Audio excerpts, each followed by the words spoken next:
తెలుగు ప్రజల తరఫున, కేంద్ర ప్రభుత్వం తరఫున హృదయపూర్వకమైనటువంటి శుభాకాంక్షలు.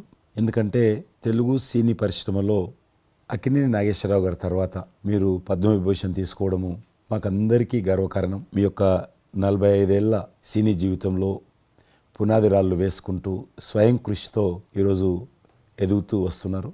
ఎంతో కష్టపడి మీరు ఈ స్థాయికి చేరుకున్నటువంటి మీకు ఈరోజు కేంద్ర ప్రభుత్వం పద్మవిభూషణ్తో సన్మానించడము నిజంగా ప్రతి తెలుగు బిడ్డ గర్వపడాల్సినటువంటి అంశమని నేను భావిస్తా ఉన్నాను. Thank you so much.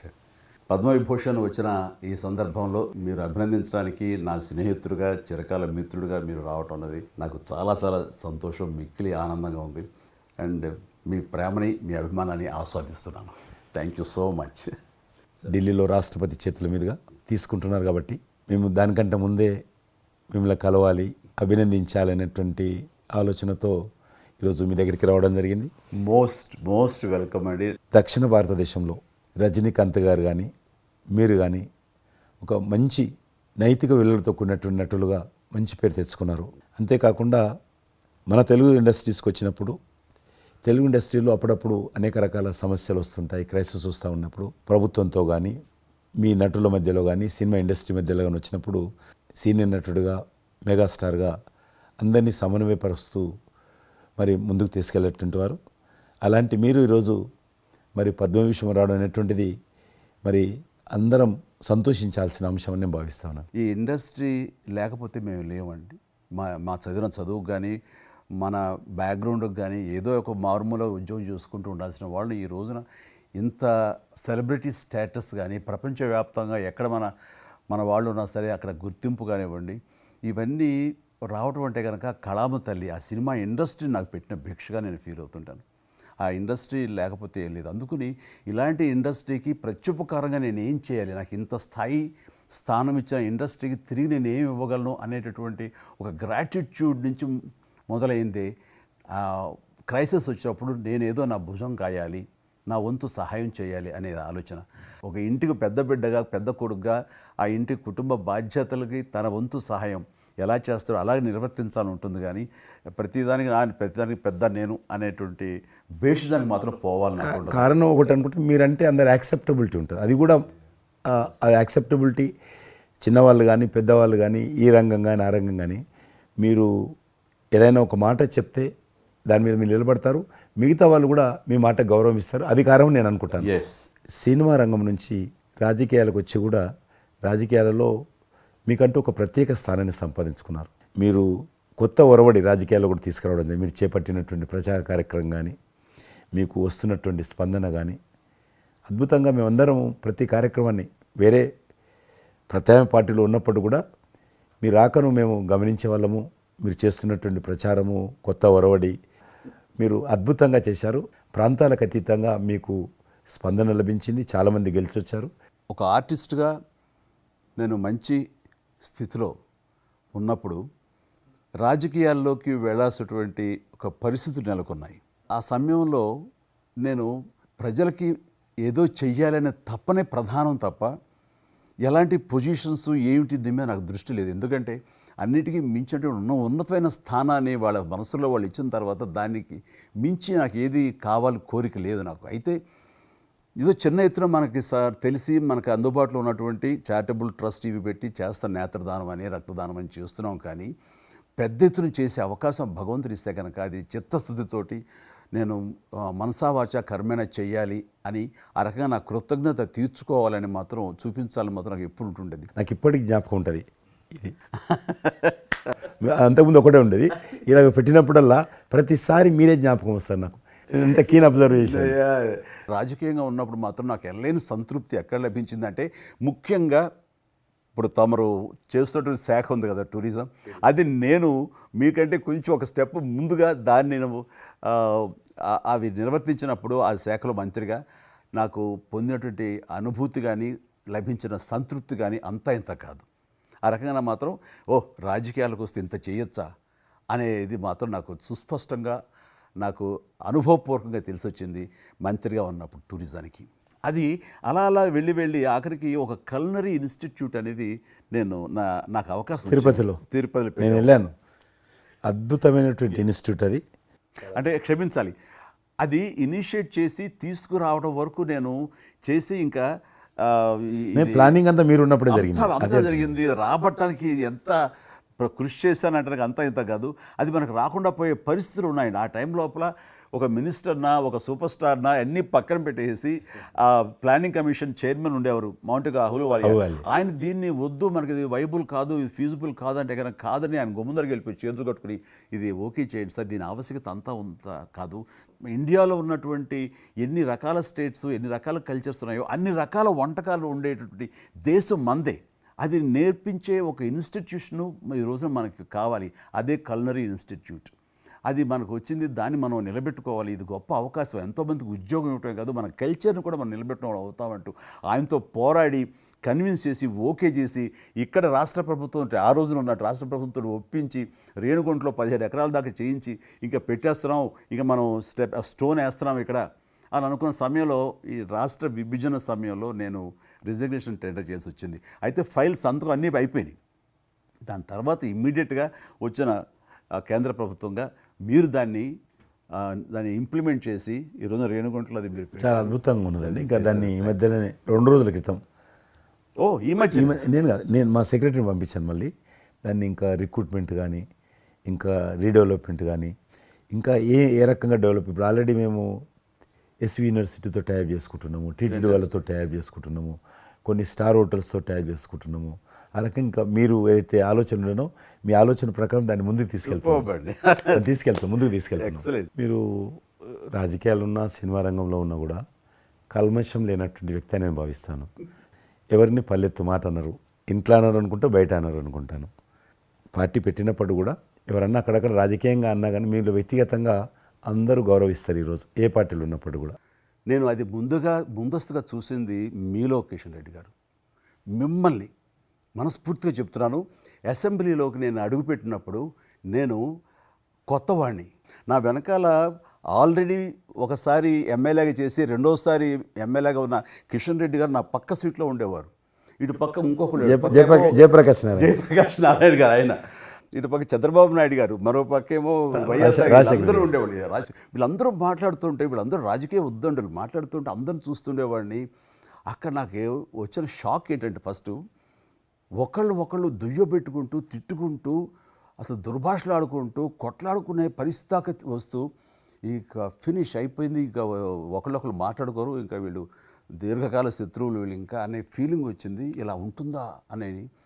But దానికి విరుద్ధంగా నేను అసెంబ్లీ అయిపోగానే కారులో నడుచుకెళ్తుంటే ఎవరైతే ఇద్దరు తిట్టుకున్నారో ఒకరొకరు దూషించుకున్నారో వాళ్ళు భుజమే చేసుకుని ఏంది భయ్యా నువ్వు అలా నువ్వు అనలేదు భయ్యా, అరే నా నాయకుడు చూస్తున్నాడు అనకపోతే బాగుండదని ఇట్లా అంటుంటే నాకు షాక్ తిన్నాను. చాలా ఆశ్చర్యపోయేవాడిని, ఇదే ఇలా ఉంటుందా. మీ సినిమా ఫీల్డ్ కంటే ఎక్కువ నటులు ఉంటారు, మీ సినిమా ఫీల్డ్ కంటే ఎక్కువ నటులు రాజకీయాల్లో ఉంటారేమో అలా అనిపిస్తుంది నాకు. అక్కడ అలాంటి పరిస్థితుల్లో ఒక నిబద్ధతతోటి ఇష్యూ బేస్డ్గా మాట్లాడుతూ తను అనుకున్నవి నిర్దిష్టంగా చెప్పగలిగేటటువంటి నాయకుల్లో మిమ్మల్ని అబ్జర్వ్ చేశాను. మీరు ఎక్కడ ఎవరిని దుర్భాషలాటం నేను చూడలేదు, ఎవరిని పౌరుషంగా మాట్లాడటం చూడలేదు, ఎవరిని ఎద్దేవా చేయటం రెడిక్యూల్ చేయడం నేను చూడలేదు.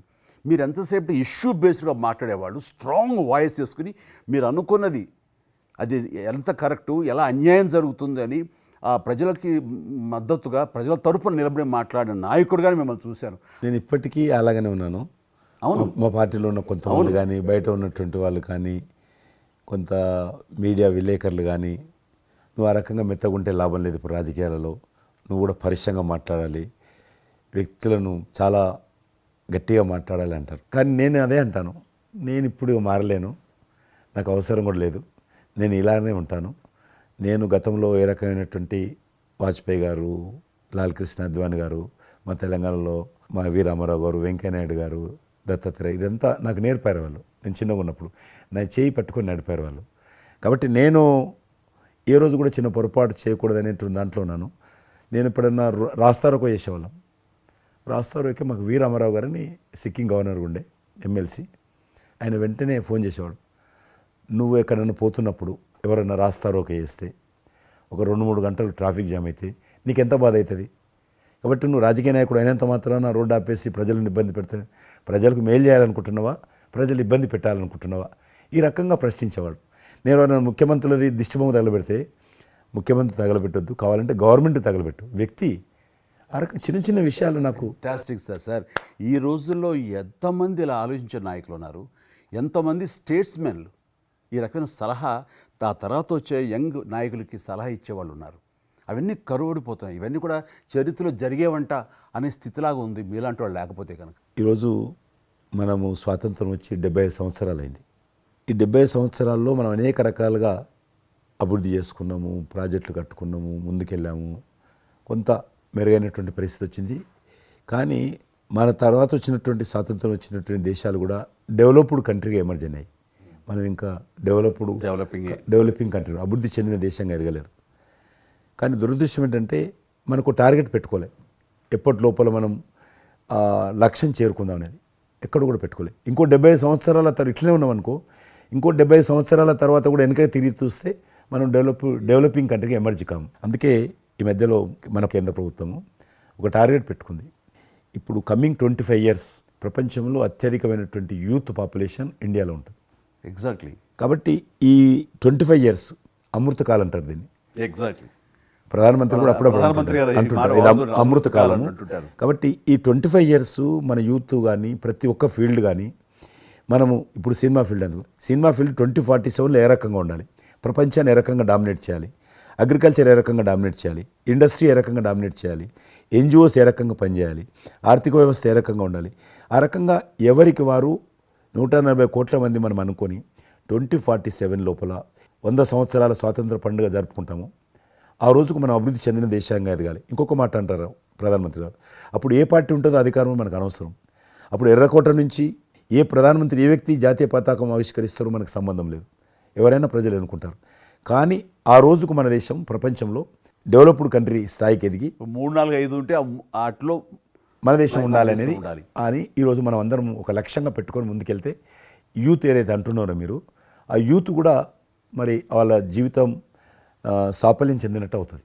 ఇప్పుడు డెవలప్డ్ కంట్రీస్లో మనది ఆర్థికంగా చూసుకుంటే కనుక ఆర్థిక వ్యవస్థగా మనది 5వ కంట్రీగా డెవలప్ అయింది. లార్జెస్ట్ ఎకానమీ ఈ మధ్య కాలంలో, ఈ మధ్య సంవత్సరాల్లో, ఒక దశాబ్ద కాలం లోపల.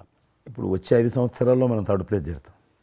ఇప్పుడు యూకే లాంటి మనల్ని పరిపాలించి మన ఆక్రమించుకొని పరిపాలించినటువంటి బ్రిటన్ కూడా వెనకకి నెట్టేసి 5వ స్థానానికి వచ్చేసాం. వచ్చేటువంటి 5 సంవత్సరాల్లో ఖచ్చితంగా మనం 3వ స్థానంలోకి లార్జెస్ట్ ఎకానమీ కంట్రీగా మనం ఎమర్జ్ అవుతాం. 100%. అవన్నీ ఇప్పుడు జరుగుతున్నటువంటి ఈ యొక్క డెవలప్మెంట్స్, ఈ ఆర్థిక సంస్కరణలు ఇవన్నీ చూస్తుంటే ఖచ్చితంగా ఆ రోజు ఎంతో దూరం లేదు మీరు చెప్పినట్టుగా. మీ తెలిసి మధ్యలో G20 సమావేశాలు నిర్వహించినప్పుడు నేను మీతోటే మాట్లాడాను. శ్రీనగర్ అంటే ఎట్లా ఉండను పరిస్థితి తెలుసు. ఈ టూరిజం మినిస్ట్రీకి 4 మీటింగ్లు అవుతాయి. ఒక మీటింగ్ అక్కడ పెట్టాలని నిర్ణయించుకున్నప్పుడు ప్రధానమంత్రి అన్నారు, సినిమా ఫీల్డ్ మీద చర్చించండి, ఎందుకంటే సినిమా ఫీల్డ్ ఎక్కువగా షూటింగ్లు చేసేవాళ్ళు. మేము చిన్నగా ఉన్నప్పుడు జమ్మూ కాశ్మీర్ వెళ్ళలేదు ఎవరం కూడా, కానీ దేశంలో ఉన్నటువంటి కోట్లాది మంది కాశ్మీర్ అందాలను చూశారు సినిమాల కారణంగా. ఎవరు పోలేదు అక్కడికి, కానీ చూశారు. కాబట్టి ఆ సినిమా ఫీల్డ్కి సంబంధించినటువంటి సెషన్ పెట్టాలి మీరని చెప్పి ప్రధానమంత్రి గారు చెప్పి ఆయన ఆదేశించిన తర్వాత ఈ సినిమా ఫీల్డ్కి సంబంధించి అన్ని దేశాలకు సంబంధించినటువంటి ప్రముఖులందరినీ కూడా ఆహ్వానించాం. అప్పుడు మేము మీటింగ్ పెట్టాలంటే పాకిస్తాన్ అన్ని దేశాలకు లెటర్స్ రాసింది, చైనా లెటర్స్ రాసింది, టెర్రరిస్ట్ ఆర్గనైజేషన్స్ అన్నీ కూడా హెచ్చరించాయి. జమ్మూ కాశ్మీర్కి వస్తే, Kashmir is a disputed place అది, కాబట్టి ఎవరు రావద్దు, వస్తే మాత్రము ఏమైనా అవుతే మాకు సంబంధం లేదని పాకిస్తాన్ కూడా అందరూ హెచ్చరించారు. బట్ ప్రైమ్ మినిస్టర్ చెప్పాడు, ఎట్టి పరిస్థితుల్లో మీటింగ్ పెట్టి తీరాలి, నువ్వు నాకు అనవసరం, నీకేం కావాలో నేను అన్ని ఏర్పాటు చేస్తాను. ఆ తర్వాత నేను మీతో మాట్లాడి ఆ రోజు అప్పుడే కాశ్మీరు అని అనగానే మీరు కాశ్మీరు లోయల్లో కన్యాకుమారి ఇలాంటి సాంగ్స్ ఎన్నో మాకు గుర్తుకొచ్చినాయి. అలాంటిది మళ్ళీ మీరు మీ పార్టిసిపేషను ఉంటే బాగుంటుంది అనుకున్నప్పుడు ఆ టైంలో నేను రాలేని పరిస్థితిలో రామ్ చరణ్ వస్తే బాగుంటుంది, అతను RRR సినిమా ఆస్కార్ అవార్డు తోటి తను మంచి ఆస్కార్ అవార్డు వచ్చింది, బాగుంటుంది ప్రధానమంత్రి గారు చెప్పాను. అప్పుడు అందరూ ఫారినర్స్ డెలిగేట్స్ అందరూ కూడా ఏ సినిమా సాంగ్ అది నాటు సినిమా డాన్స్ చేశారు అక్కడ. డాన్స్ చేశారు ఎవరు మన కొరియన్ మినిస్టర్.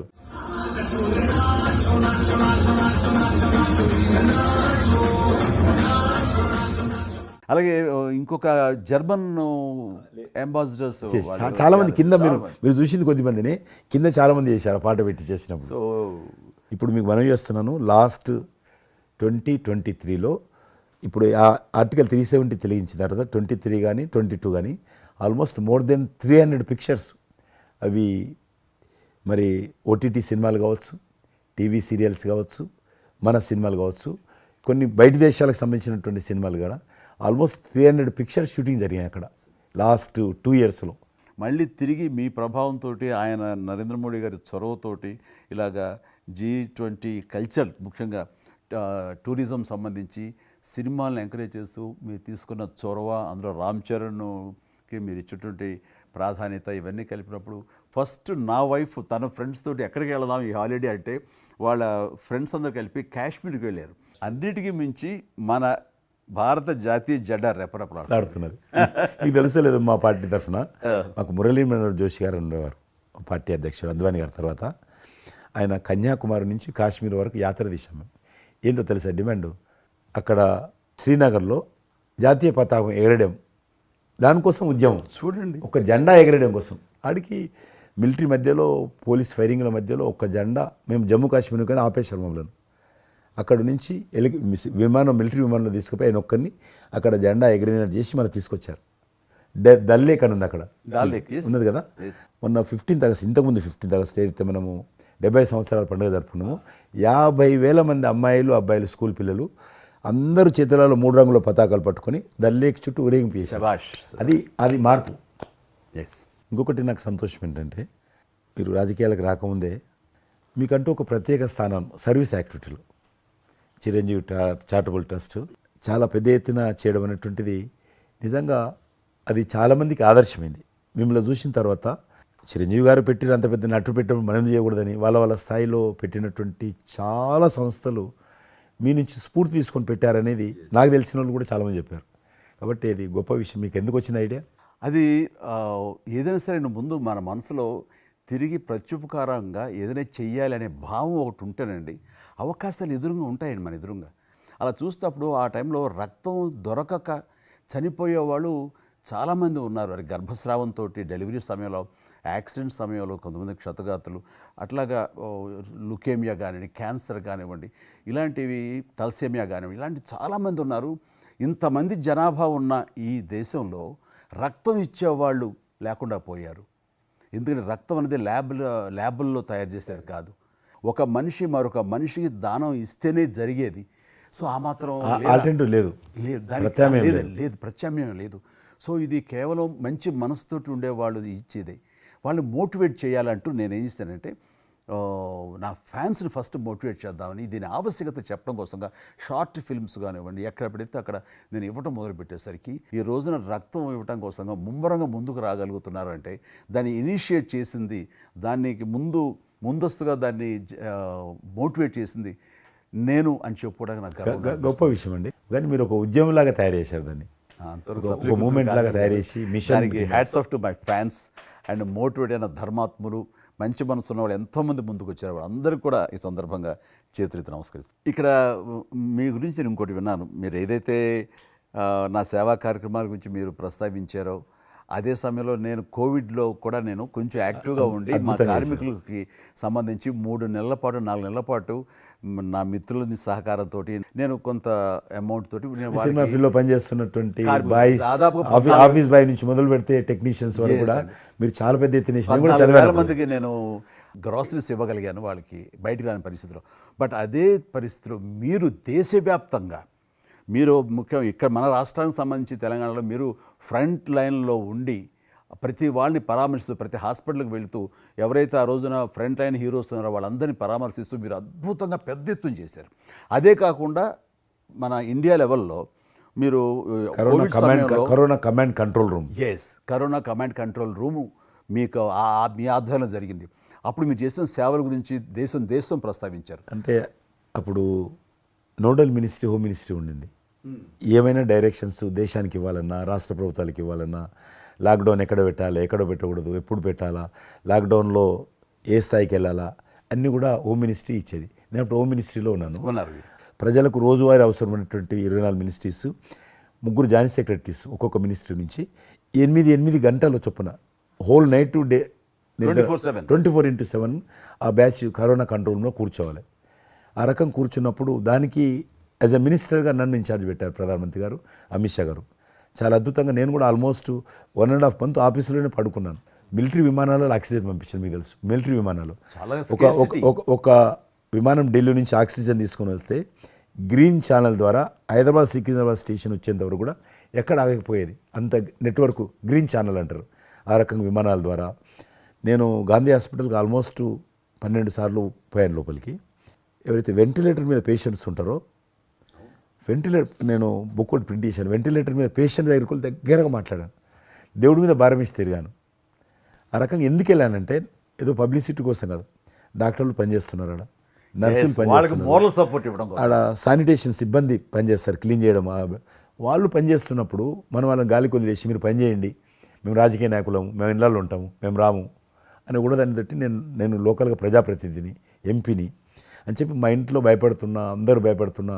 ప్రెస్ వాళ్ళందరూ వచ్చేవాళ్ళు. ప్రెస్ వాళ్ళందరినీ గేట్ కాడ, బయట మెయిన్ గేట్ కాడ ఆపాడు. ఇక నేను పోయేవాడిని, మొత్తం చూసేవాడిని. ఆ సూపరింటెండెంట్ కూడా నాతో పాటు లోపలికి వచ్చేవాడు ధైర్యం చేసి నేను వెళ్ళినప్పుడు. ఆ రకంగా పూజారులు ఉంటారు దేవాలయాలలో. పూజారులు కూడా చాలా పేదవాళ్ళు ఉంటారు, మీకు తెలుసు. వాళ్ళకు దేవాలయాన్ని క్లోజ్ అయినాయి కదా, ఆ టైంలో పూజారులు అందరికీ గ్రాసరీస్ పంపించడము, మీలాంటి వాళ్ళ దగ్గర, పెద్దవాళ్ళ దగ్గర సాయం తీసుకొని మా కార్యకర్తలకు పంపించడము, పోలీస్ స్టేషన్లో పోలీసుకు పంపించడము, హోంగార్డ్స్ పంపించడము. ఈ రకంగా నేను కూడా కొద్దిగా గొప్ప చేశాను. ఇక్కడ మా వాళ్ళతోటి కలిసి నా కాన్స్టిట్యున్సీ చూసి ఈవెన్ నా పార్టీలో ఉన్నటువంటి, నాకు పనిచేసినటువంటి పేద కుటుంబాల కార్యకర్తలకు కూడా గ్రాసరీస్ పంపించాను నేను. ఆ రకంగా కూడా వర్కౌట్ చేశాను. మీ కుటుంబంలో కూడా చాలామంది మీకు బంధువులు సినిమాలు వచ్చారు. అందులో ఇద్దరు ప్రముఖంగా, మీ అబ్బాయి చరణ్ గారు కావచ్చు, మీ సోదరుడు పవన్ కళ్యాణ్ గారు కావచ్చు. వాళ్ళిద్దరిట్లో మీకు నచ్చిన సినిమా ఏముంటుంది? పవన్ కళ్యాణ్ సినిమాల్లో నాకు తొలి ప్రేమ ఒకటి చాలా ఇష్టం, బద్రీ ఇష్టం, అలాగే జల్సా అనే ఇంకో సినిమా, అత్తారింటికి దారేదైతే చాలా నేను చూశాను అది. అవి తను చేసినవి సినిమాలైనా అన్నీ కూడాను అద్భుతమైన సినిమాలే, 1-2 తప్ప. అండ్ చరణ్ రెండో సినిమా మగధీర నభూత నా భవిష్యత్. మీరు అసెంబ్లీలో నాకు వచ్చి చెప్పారు, ఏది మగధీర రిలీజ్ అయిన రోజు ఉన్నారు మీరు, జ్ఞాపకం ఉందో లేదు మీకు? కరెక్టే కదా, మీరు షేర్ చేశారు. చాలా బాగా నడుస్తుంది మా అబ్బాయిది, మంచి అదే టైంలో మీరు అసెంబ్లీలో కూడా చెప్పారు మాకు, మామూలుగా మాట్లాడుతున్నారు, మగధీర చాలా అద్భుతంగా వచ్చింది చిరంజీవి అని. మీరు ఎంత సంతోషపడిపోయారో. మీకు రాజకీయంగా మీ తదనంతరం లేదా మీతో పాటు మీ బంధుగణంలో కానీ, మీ బంధువులో కానీ, మీరు ఎంకరేజ్ చేసిన మీ శిష్య వర్గంలో కానీ ఎవరైనా ఉన్నారా? అంటే నేను మా కుటుంబం నుంచి ఎవరిని ప్రోత్సహించలేను. ఎవరన్నా ఇష్టం ఉంటే వాళ్ళు రావాలి ఫ్యూచర్లో, నేను ప్రోత్సహించలే ఎవరిని కూడా. నాకు పార్టీలో గ్రూప్ అంటూ లేదు, అందరూ పార్టీ కార్యకర్తలందరూ నా గ్రూపే, పార్టీయే నా జెండా. ఆ రకంగా నేను ఎవరిని వ్యక్తిగతంగా నా మనిషిని ప్రోత్సహించుకోవడము, లేకపోతే మా కుటుంబ సభ్యులను ప్రోత్సహించడం అనేటువంటిది, ఎవరైనా రాజకీయాలు అంటే వాళ్ళ స్వేచ్ఛ, మనం బలవంతంగా తీసుకొచ్చి నిలబెట్టాలనేది నేను జనాలు కూడా అనుకోలేదు ఇప్పటివరకు అయితే. ఈ ఫ్యూచర్ ఏమైతే చెప్పలేను ఇప్పటికైతే. మీరు ఒక గ్రూపు, నా కార్యకర్తలు నా గ్రూప్ అని మీరు అంటే నాకు ఒక విజువల్, ఒక ఫోటోగ్రాఫ్ గుర్తుకొస్తుంది. మీరు వైట్ హౌస్ ముందు మీరు కొంతమంది కార్యకర్తలు అలా ఉన్నారు, కానీ వాళ్ళు నిశ్చితంగా చూస్తే నరేంద్ర మోడీ గారు ఉన్నారు ఆ టైం లోపల. మీకు అప్పటి నుంచి కూడా నరేంద్ర మోడీ గారితో సత్సంబంధాలు ఉండేవా? అద్వానీ గారు ప్రెసిడెంట్ ఉన్నప్పుడు 1994లో నేను అప్పుడు యూత్ వింగ్లో పనిచేస్తున్నాను. American council of young political leaders, అది యుఎస్ గవర్నమెంట్ ఏజెన్సీ. వాళ్ళు ఏం చేసేవాళ్ళంటే కొన్ని ముఖ్యమైనటువంటి దేశాల నుంచి అప్పుడప్పుడు యూత్ డెలిగేషన్, పొలిటికల్ పార్టీకి సంబంధించినటువంటి యూత్ డెలిగేషన్, యంగ్ లీడర్స్ అంటారు, యంగ్ లీడర్స్ని పిలిచి మా దేశం ఏ రకంగా అభివృద్ధి చెందుతుందో మీరందరూ చూసి మీరు మీ దేశాల్లో మాకు దేశం గురించి ప్రచారం చేయాలి, వాళ్ళ కాన్సెప్ట్ అది. అద్వానీ గారు ముగ్గురిని సెలెక్ట్ చేశారు. నన్ను హైదరాబాద్ నుంచి, తెలంగాణ ఉమ్మడి రాష్ట్రం ఆంధ్రప్రదేశ్ నుంచి, కర్ణాటక నుంచి అనంత్ కుమార్ అని చనిపోయారు, మినిస్టర్ ఉండేవారు, సివిల్ అవియేషన్ మినిస్టర్ ఉండేవాడు, కల్చర్ మినిస్టర్, ఆయన చనిపోయారు మధ్యలోనే. అక్కడ గుజరాత్లో ఆర్గనీ పార్టీకి సెక్రటరీ ఉండేవాడు నరేంద్ర మోడీ గారు, అప్పుడు మినిస్టర్ కాదు ఇంకా మా ముగ్గురిని సెలెక్ట్ చేసి ఢిల్లీకి పిలిచి ఇట్లా మీరు పార్టీ తరఫున పోవాలి అని చెప్పి, నన్ను కూడా నువ్వు పోవాలన్నప్పుడు నాకు పాస్పోర్ట్ లేదు, నాకు చాలా చిన్న ఏజీ, ఫ్లైట్లో మొదటిసారి పోయినా నేను, తొందర రమ్మంటే మా పార్టీ ఫ్లైట్ టికెట్ ఇస్తే పోయాను. మాట్లాడినాక వారు చెప్పారు మీరు ముగ్గురు అని కూర్చున్నాక ఇంటి ముందోటి కటింగ్ షాప్ ఉంది, నరేంద్ర మోడీ గారి గడ్డ ఉంది, నా గడ్డ ఉంది చిన్నోని, మీరు దగ్గర క్లీన్ షేవింగ్ చేసుకురా అన్నాడు. నరేంద్ర మోడీ ఇంటి మా అమ్మ పోయిన క్లీన్ నాకు చూపించాలండి మళ్ళీ వచ్చి, మళ్ళీ పోయి క్లీన్ షేవింగ్ చేసుకొని నరేంద్ర మోడీ గారు మేము ఇద్దరం, ఎందుకనంటే అయినా మీరు పార్టీ రిప్రజెంట్ చేయడం లేదు, మీరు ఇండియాని రిప్రజెంట్ చేస్తున్నారు, టైంకి రావాలా, టైం పోవాలని చెప్పి మమ్మల్ని పంపించిన తర్వాత నరేంద్ర మోడీ గారు మీరు చూడండి ఆ ఫోటోలో ఆయన సంఖ్య బ్యాగ్ ఉంటుంది, ఆ బ్యాగులో పుస్తకము పెన్ ఉంటుంది. మేము రాజులాగా పుస్తకం లేదు, పెన్ లేదు, మేము పోతుంటే అందులో భాగంగానే వైట్ హౌస్ లోపల రానిచ్చేవాళ్ళు చాలా దూరంకి వెళ్ళి, కానీ చూపించేవాళ్ళు బయట ఉండే కొంత అమెరికా ఇది వైట్ హౌస్ అక్కడ కనిపిస్తుంది, అందులో అది ప్రెసిడెంట్ రూము, ఇక్కడ కనిపిస్తుంది కిచెను, ఇది కాన్ఫరెన్స్ హాలు, బయట నుంచి అందరు చెప్పేటోళ్ళు చాలామంది ఉండేవాళ్ళు. అదే నేను చూసి గైడర్స్ టూరిస్ట్ గైడ్స్ ఉంటారు కదా, వాళ్ళు చాలామంది అక్కడ పోతే చెప్పేవాళ్ళు. ఆ రకంగా అక్కడ దిగినటువంటి ఫోటో అది. ఎందుకు రిలీజ్ చేశానంటే ప్రధానమంత్రి గారు అయిన తర్వాత నాకు ఫోన్ చేశాడు, కిషన్ ఏమన్నా మీ దగ్గర ఫోటోలు ఉన్నాయా, ఆయన దగ్గర లేవు పాపం. ఓకే, నాకు ఫోన్ చేశాడు. నేను ఎమ్మెల్యే క్వార్టర్స్లో అవినీతి ఫోటోలు తీసినాక ఇంత కట్ట ఉండే కానీ అన్నీ అంటుకొని ఒకటి మనకు తెలియదు కదా, మొత్తం పాడిపోయినాయి.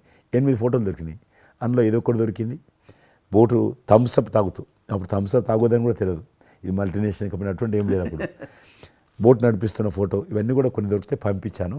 ఆయన ఏ వైట్ హౌస్ ముందు అయితే నేను ఫోటో దిగాను గేట్ కాడ, ఈరోజు అదే వైట్ హౌస్ ఆహ్వానం మేరకు వైట్ హౌస్ లోపలికి వెళ్తున్నానని ఆ ఫోటో రిలీజ్ చేశాడు. Excellent experience. ప్రైమ్ మినిస్టర్ ఆ ఫోటో అప్పుడు బయటకు వచ్చింది, ఆ ఫోటో బయటకు వచ్చింది. ఆ రోజు ప్రైమ్ మినిస్టర్ గారు అయిన తర్వాత అమెరికాకి వెళ్తున్న రోజు రిలీజ్ చేసిన ఫోటో అది. మీరు మాకు ఒక మాట ఇచ్చారు, మీరు మన ఆఫీస్ ఏదైతుందో టూరిజం ఆఫీసు ఢిల్లీలో నేను వస్తాను, మన ఇద్దరం ఒకసారి ఎందామని అన్నారు. కానీ మీ ఒత్తిడి కారణంగా మన ఒత్తిడి కారణంగా జరగలేదు. ఇంకా అది రేపు ఎలక్షన్స్ తర్వాత మళ్ళీ అది చెప్పలేము కాబట్టి అది నేను చెప్తున్నాను, మీరు అక్కడే ఉంటాను, వస్తాను.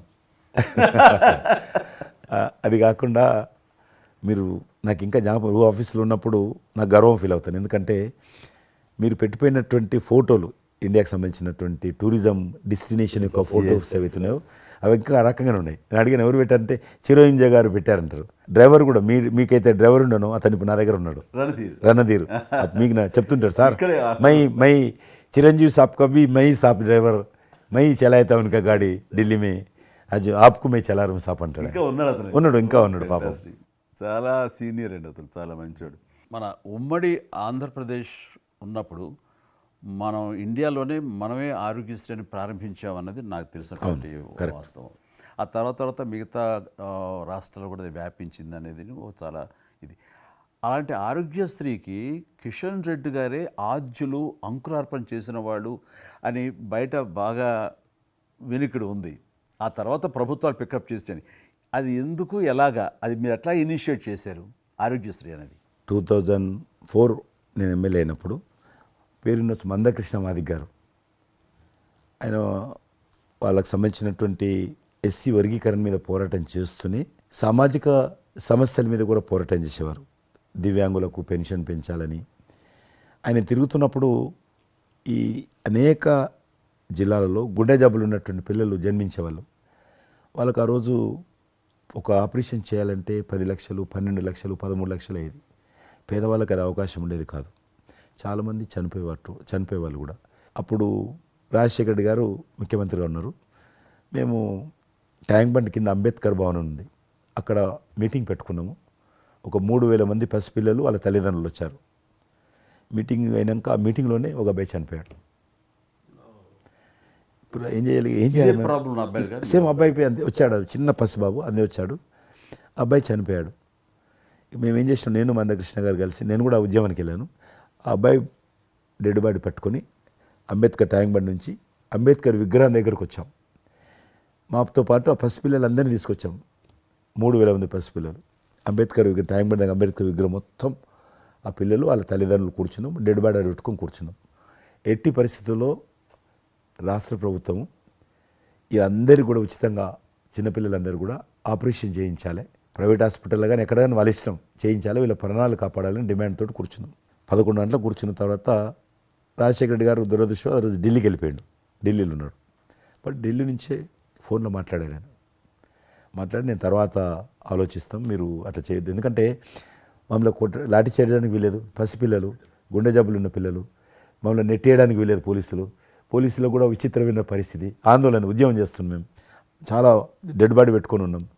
ఏం చేయాలో పోలీసులకు తోచది. ముఖ్యమంత్రి గారు అన్నప్పుడు రాజశేఖర్ గారు మా మెడ మీద కత్తి పెట్టి మీరు ఈ రకంగా దబాయిస్తున్నారు, ఏమని అనుకోండి సార్, మీరు కృష్ణ గారు చాలా గట్టిగా ఉన్నారు, ఏమని అనుకోండి, మీరు ఎట్టి పరిస్థితుల్లో ఇది చేయాలని చెప్పి మేమిద్దరం కదలాలి. రాత్రి ఆల్మోస్ట్ 10 o'clock మళ్ళీ ముఖ్యమంత్రి గారు ఫోన్ చేసి మీరు మాట చెప్పడం కాదు ఆర్డర్ రావాలను. వీళ్ళందరికీ ఫస్ట్ మేము రాష్ట్ర ప్రభుత్వం తరఫున గుండె జబ్బులు ఉన్నటువంటి పిల్లలందరికీ ఎంత డబ్బైనా ఖర్చు అయినా సరే మేము ఆపరేషన్ చేయిస్తానని చెప్పి ఢిల్లీ నుంచి మాట ఇచ్చి ఆర్డర్ తీసి మా చేతులు పెట్టినాక మేము పిల్లలందరినీ తీసుకొని వెళ్ళిపోయాం. ఫస్ట్ పిల్లలు వాళ్ళ తల్లిదండ్రులు. ఆ తర్వాత మళ్ళీ ముఖ్యమంత్రి గారు వచ్చిన తర్వాత మళ్ళీ మీటింగ్ పిలిచాడు మమ్మల్ని. పిలిచి ఈ రకంగా చేయడం తప్ప, మీరు నన్ను బెదిరించారు, బ్లాక్మెయిల్ చేశారు, ఆర్డర్ చేశారు, ఏమని అనుకోసారి మేము ప్రజల పిల్లల ప్రాణాలు కాపాడడం కోసం చేశాం తప్ప మీకు వ్యతిరేకంగా కాదు, ఇంకొకరు కాదు. అందులో బాబు చనిపోయాడు. తర్వాత ముఖ్యమంత్రి ఆలోచన చేసి డాక్టర్లను పిలిచి ఎట్లా చేద్దాము, అప్పుడు సర్వే చేయించాడు. వాళ్ళు గ్రామ పంచాయతీలో సర్వే చేస్తే 2 లక్షల మంది పిల్లలు ఉన్నారు ఒక్క ఆంధ్రప్రదేశ్లోనే. ఉభయ రాష్ట్రాల్లో గుండెకు జబ్బు హోల్ ఉండి పుట్టినటువంటి వాళ్ళు 2 లక్షల మంది పిల్లలు ఉన్నారు.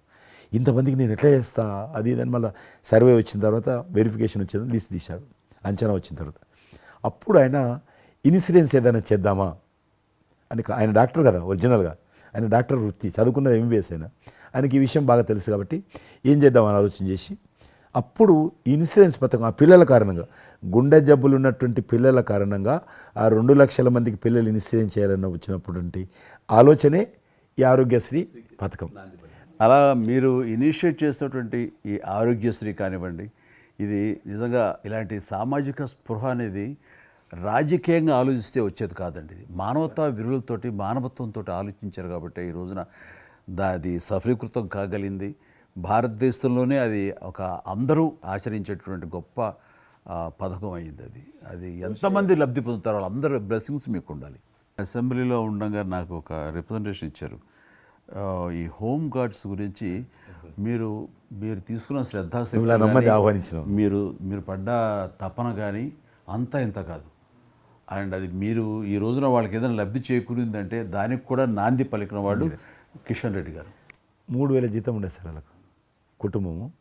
వాళ్ళు 12 గంటలు, 13 గంటలు, 14 గంటలు, ఇప్పుడు ట్రాఫిక్ చేస్తుంటారు కదా, వాళ్ళు 12 గంటలు దుమ్ము ధూళి ఎండలో వాళ్ళు ఇట్లా ఏలు పెడితే మొత్తం మన చేయి నల్లగా అవుతుంది, అంత మట్టి కాలుష్యంతో ఉంటారు వాళ్ళు. రోజు వాళ్ళు ఇచ్చే బట్టలు తెల్ల షర్ట్ వేసుకోవాలి, వాళ్ళు కాకి ప్యాంట్ వేసుకోవాలి. ఉదయం వేసుకునే షర్టు 2 గంటలలో కలర్ మారిపోతుంది. మనం ఇచ్చేటువంటి 3,000 రూపాయలు అలా డ్రెస్ ఉతకడానికే సరిపోతుండే. అందుకే కిషన్ రెడ్డి గారు మీరంటే ఎందుకు గౌరవం అంటే, మీరు రాజకీయ లబ్ధి గురించి ఎప్పుడు చూసేవాళ్ళు కాదు, మీ కాన్స్టిట్యున్సీకే పరిమితమైన మీరు ఎప్పుడు కాదు, విస్తృతంగా అందరికీ లబ్ధి చేకూరే విధంగా తీసుకున్నారు. కాబట్టి అలాంటి మీకు ఆ బలం, మీ వాయిస్కి ఆ స్ట్రెంగ్త్ అలాగా, ఎందుకంటే మీ ఆశయంలో ప్యూరిటీ ఉంది, మీ ఆశయంలో చిత్తశుద్ధి ఉంది మీ ఆచరణలో. కాబట్టి మీలాంటి నాయకుల వల్లనే అవుతుంది ఏదైనా సరే. జనవరి 22 నాడు నేను టీవీలో చూశాను, మీరు అయోధ్యలో రామమందిర నిర్మాణంలో మీ దగ్గర కెమెరాలు పెట్టడము, మీరు కామెంట్ చెప్పడము, మిమ్మల్ని పిలవడము, మీరు పోవడము, మీరు ఆ రోజు టీవీలో దేశమంతా అన్ని టీవీలు మాట్లాడాయి. మీకు మీరు ఏ రకంగా ఫీల్ అనిపించింది మీకు? అది హనుమాన్ని ప్రార్థించే ఆయన మా కులదైవంగా చూసిన మాకు రామచంద్రుడు ఆ నామమే మాకు ఒక రకమైన గొప్ప స్ఫూర్తి మాకు. అలాంటి రాముడు మమ్మల్ని ఆహ్వానించినట్టుగా అనిపించిందండి. అది అక్కడ 500 సంవత్సరాలుగా ఎన్నో ఇక్కడ ఉన్నటువంటి ప్రాబ్లం అనేది అది సునాయాసంగా చేయటం అన్నది అది ఆయన వల్లనే అయ్యింది, నరేంద్ర మోడీ గారు తలుచుకోబట్టి అయ్యింది అనేది. అలాంటి దానికి మేము ఆహ్వానించబడటం అనేది అది మేము చేసుకున్న అదృష్టం, మా పుణ్యం. చాలామంది అందరము భయపడ్డాం ఏమైతే పోతుందో దేశంలో, గొడవలు అయితే మత కళాలు జరుగుతుందేమో. కానీ అదృశ్యం ఏంటంటే ముస్లింలు కూడా చాలామంది సానుకూలంగా. ఇక్కడ నేను ఒక విషయం చెప్పాలి. నేను రామ మందిరం నుంచి నా హోటల్ ఉంది అక్కడ, ఆ హోటల్కి వెళ్ళడానికి నేను కారు హైర్ చేసుకున్నాను మా ఫ్యామిలీ. అది ముస్లిం డ్రైవర్. సో ఈ రోజున ఇంత కాంట్రవర్షియల్ ఈ ప్లేస్లో ఈ రోజున టెంపుల్ కట్టడంపై మీరందరూ ఎక్కడో కొంత అసంతృప్తితో ఉండుంటారు కదంటే. కాదండి, ఈ రోజు నుంచి మా టెన్షన్ రిలీవ్ అయిపోయింది, కరెక్ట్, మేము చాలా రక్షణతో ఉన్నాం అన్న ఫీలింగ్ ఉంది. ఎంత హిందూ కాన్వర్జేషన్ అండి. ఇక్కడ 144 సెక్షన్ ప్రివేల్ అవుతూ ఏ రోజున ఏం గొడవలు జరుగుతాయి, ఎక్కడి నుంచి ఏ ఘర్షణలు జరుగుతాయి, స్కూల్కి వెళ్ళి మా బిడ్డలు వస్తారా వెళ్తారా అనే టెన్షన్లో ఉండేవాళ్ళం మేమంతా. అండ్ అలాంటి ఘర్షణలో వాళ్ళు ముస్లిమ్సా లేకపోతే హిందూస్ అని ఏం చూడరు కదండి, ఎవరు అందరూ సఫరర్సే. అలాంటి పరిస్థితులు ఇప్పుడు నెలకొన్న సమయంలో ఎలాంటి గొడవలు లేకుండా ముందు ఒక నిర్ణయం తీసేసుకున్నారు. ఎస్, రామ మందిరం కట్టేశారు, అయిపోయింది. ఇక్కడి నుంచి లిఫ్ట్ చేసేసారు 144 సెక్షన్, ఇంకేం లేదు, అన్నీ సజావుగా సాగిపోతాయంటే మాకు సెక్యూర్డ్ ఫీలింగ్ వచ్చింది, మా బిడ్డలకు రక్షణగా ఉంది, మాకు ఇంకేమీ కాదన్న భరోసా వచ్చింది మాకు. వీఆర్ సో హ్యాపీ అని ఒక ముస్లిం సోదరుడు అన్నారు. ఇప్పుడు అదే మీరు ప్రస్తావిస్తున్నారు. ఇప్పుడు చాలామంది ముస్లిమ్స్ వెళ్తున్నారు చూడడానికి, దర్శనం చేసుకోవడానికి. ఒక అమ్మాయి అయితే బాంబే నుంచి నడుచుకుంటూ వచ్చింది, 22nd చేరుకుంది అక్కడ అమ్మాయి. ఓకే, నేను ఉన్నాను వెనకనే ధైర్యాన్ని ఇచ్చేటువంటి మన ప్రధాని గారు, ఈ భారత ప్రభుత్వం, ఇవన్నీ కలిపి దోహదపడ్డాయి. అందుకని ఆయన ఒక మాట అన్నారు అయోధ్య టైంలో, మొన్నటిదాకా టెంట్లో రాముడిని చూసాం, ఇంకా రాముడికి ఆ పరిస్థితి లేదు, ఆయన ఒక పర్మనెంట్ స్ట్రక్చర్లో ఉంటాడు అని అన్నప్పుడు అందరూ మంచి రెస్పాన్స్ ఇచ్చారు, బాగా రెస్పాండ్ అయ్యారు. అట్లాగా ఈ రోజున ఆయన తీసుకున్న ప్రతి కార్యక్రమం కూడాను ఒక మత సామరస్యాన్ని సూచిస్తుంది. దానికి నేను ఒక్క విషయం కూడా చెప్తాను, మీరు చెప్పారు కదా, నేను ఎలక్షన్ ప్రచారానికి 2019లో కానీ అంత ముందుగానే వెళ్ళేవాడిని. డిఫరెంట్ రీజన్స్ మా పార్టీకి సంబంధించి కావచ్చు, ఇతరత్ర కావచ్చు. మేము వెళ్తున్నప్పుడు ముస్లిం సమాజాన్ని బస్తీలు కూడా వస్తాయి కొన్ని. మేము ఎంత మైకులు పెట్టుకొని డ్రమ్ కొట్టుకుంటూ పోయినా కూడా ఒక్కరు కూడా బయటకు వచ్చేవాళ్ళు కాదు. ఇప్పుడు పరిస్థితి త్రిపుల్ తలాక్ అని ఒకటి ఉండేది, అది ముస్లింలో ఒక సాంప్రదాయం. అది ఏదైనా భర్త కోపం వచ్చినా 3 సార్లు తలాక్ అంటే ఆడబిడ్డ ఇంటి నుంచి వెళ్ళిపోవాలి. 3 సార్లు అంటే తలాక్ అంటే వెళ్ళిపోవాలి. అయితే దాన్ని మోడీ గారు త్రిపుల్ తలాక్ సిస్టాన్ని చట్టం చేసి ఇది చేయడానికి వీల్లేదు, ముస్లిం మహిళలకు కూడా హక్కులు ఉంటాయి అని చెప్పి ఆయన చేశాడు. అప్పుడు కూడా చాలామంది భయపెట్టించారు, మత కళాలు జరుగుతాయి, అట్లా వేయొద్దు, నువ్వు ముస్లిం పర్సనల్ విషయాల్లో మీరు జోక్యం చేసుకుంటున్నారంటే ఆయన చాలా వివరంగా చెప్పాడు. ఈరోజు నువ్వు ఒక భర్తగా నీ భార్యకు తలాక్ అని ఇచ్చేసి పంపించేస్తున్నావు. రేపు నువ్వు తండ్రి అవుతావు, తండ్రి అయిన తర్వాత కూడా మీ అల్లుడు నీ కూతురుకు తాగని విడాకులు ఇచ్చి పంపిస్తే అప్పుడు నువ్వు ఎంత బాధపడతావు? కాబట్టి ఏ తండ్రి అయినా సరే అట్లా ఉంటుంది. కాబట్టి ఇది ఈ రకమైనటువంటి ఉండకూడదని చెప్పి ఆయన త్రిపుల్ తలాక్ రద్దు చేస్తే, నేను ప్రచారానికి వెళ్తున్నప్పుడు అంతకుముందు బయటకు వచ్చేవాళ్ళు కాదు. ఉదాహరణకు నేను ఇట్లా పోతున్నాను అనుకోని, రోడ్డు రథం మీద నేను పోతుంటే ఇటు సైడ్ నుంచి ఒక ముస్లిం అలా భార్యను కూర్చుని పెట్టుకొని మోటార్ సైకిల్ మీద నడుపుకుంటూ వచ్చేవాడు. ఇప్పుడు ఏం చేస్తున్నంటే భర్తకు చూడకుండా ఎన్నుకున్నటువంటి భార్య పరద లేపి ఇట్లా నాకు ఊపుతున్నచ్చి, ఇది నేనే సాక్ష్యం, అంత మార్పు వచ్చింది. కట్టన్స్ ఓపెన్ చేసి బస్తీలలో ఇండ్ల ముందుకు వెళ్తుంటే ముస్లిం ఆడబిడ్డలు వచ్చి, మాతృమూర్తులు వచ్చి, తల్లులు వచ్చి చేతులు ఊపుతున్నారంటే నిజంగా సంతోషం. అంటే ఆడబిడ్డలో 10 కోట్ల మంది ముస్లిం ఆడబిడ్డలు ఉంటారు దేశంలో, కానీ అది రావడంతో వాళ్ళకు ధైర్యం వచ్చింది, వ్యతిరేకత లేకుండా ఏ ప్రొటెస్ట్ లేదు. అదే ఫస్ట్ ఆఫ్ ఆల్ విజయం. కాబట్టి ఈరోజు ఆ రకంగా మీరు చెప్పిన దాన్ని బట్టి వాతావరణం మార్పు వచ్చింది. ఈరోజు మత కళాలు లేవు, కర్ఫ్యూలు లేవు. హైదరాబాద్లో ఎన్ని గొడవలు జరుగుతుండే, ఒక్క గొడవ లేదు ఎక్కడ. బాంబేలో, యూపీలో ఎక్కడ చూసినా మత కళాలు ఉండేది. ఈరోజు ఆల్మోస్ట్ 98% కమ్యూనల్ క్లాసెస్ అయిపోయినాయి. ఎక్కడ కూడా కర్ఫ్యూ అనే లేదు. దేశంలో ఎక్కడో దగ్గర కొన్ని నగరాలలో కర్ఫ్యూ ఉంటుండేది, కొన్ని నగరాల్లో మత కళాలు జరుగుతుండేది. ఎక్కడో ఒక దగ్గర యూపీలోను, మధ్యప్రదేశ్లోను, మహారాష్ట్రను, ఇప్పుడు బీహార్లోను ఎక్కడ లేదు. ఈవెన్ జమ్మూ కాశ్మీర్ లాంటి రాష్ట్రంలో కూడా 144 సెక్షన్ లేనటువంటి పరిస్థితి ఉన్నది. మీరు వేయించాలంటే అద్భుతంగా ఉంది మాట. అది నరేంద్ర మోడీ గారు చాలా విజనరీగా ఆ రకంగా చేశారు. చాలా సంతోషం కృష్ణరెడ్డి గారు, మీరు నన్ను అభినందించడానికి అవార్డు తీసుకుంటున్న సమయంలో ఆ పురస్కరించుకుని మీరు వచ్చినందుకు, నన్ను అభినందించినందుకు ధన్యవాదాలు తెలియజేస్తూ, మీతో ఇంతసేపు సంభాషించడంలో ఎన్నెన్నో విషయాలు తెలుసుకున్నాను, నాకు అనుభవపూర్వకంగా తెలిసినవి మీతో పంచుకున్నాను. అండ్ మీలాంటి నాయకులు రావాలి, ఉండాలి, మరి ఎంతోమందికి ఇన్స్పిరేషన్గా ఉండాలి. మీ ఆశయాలు, మీ ఆచరణలు, మీ సమస్య పరిష్కార మార్గాలు, అలాగే మీ నాయకుల యొక్క ఆయన ఆశయాలు, ఆయన యొక్క మార్గదర్శకంగా మీ ముందుండి మిమ్మల్ని ముందు నడిపించే విధంగా, తద్వారా అందరూ కలిసి భారతదేశాన్ని మీరు చెప్తున్నట్టుగా అభివృద్ధి చెందిన దేశాల్లో ఒక దేశంగా పెట్టే స్థితికి మనం వెళ్ళాలనే ఆశాభావం మీ అందరితో పాటు నాకు ఉంది. అండ్ మరొకసారి మీకు ధన్యవాదాలు. తప్పకుండా మీరు జీవితంలో ఇంకా మరెన్నో మెట్లెక్కాలి, ఇంకా మీకు మంచి భవిష్యత్తు ఉంది. ఇటు సినిమా రంగానికి సేవ చేయాలి, అటు సమాజంలో కూడా సేవ చేసేటువంటి అనేక రకాల, సమాజం అంటే ఒక రాజకీయాలే కాదు, అనేక రకాలుగా మీరు చేస్తూ ఉన్నారు ఇప్పటికీ. కాబట్టి రేపు భగవంతుడు ఏం చేస్తారు ఎవరి చేతుల్లో లేదు.